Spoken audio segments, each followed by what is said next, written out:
Riavvolgendo un po' il nastro, tornando alla partita del Massimino, ci sono stati tanti segnali positivi. Li hai colti? Sì, direi che tutto sommato abbiamo fatto una buona partita, siamo stati quasi sempre in partita fino quasi all'80°.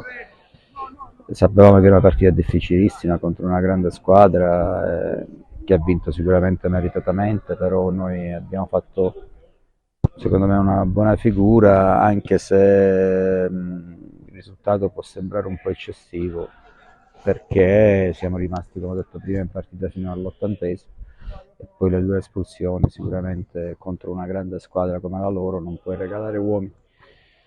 Comunque ci sono state delle indicazioni sempre positive da parte della squadra.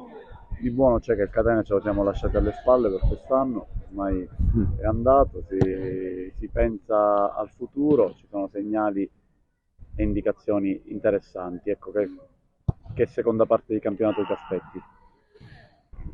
Una parte sicuramente difficile, il girone di ritorno è sempre un campionato difficile perché si accorciano le giornate, le squadre cercano di arrivare agli obiettivi prima possibili e noi dobbiamo arrivare a quello che abbiamo sempre detto, arrivare all'obiettivo della salvezza il prima possibile e poi la valorizzazione dei giovani e cercare sempre di portare avanti il progetto giovane.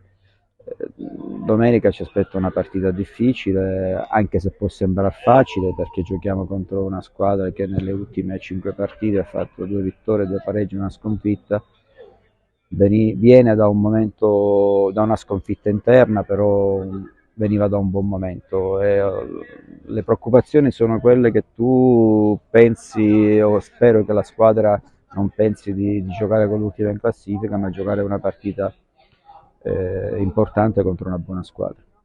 Dovrai fare a meno di due squalificati, Senna e Vitolo, e poi infortunato Cappello.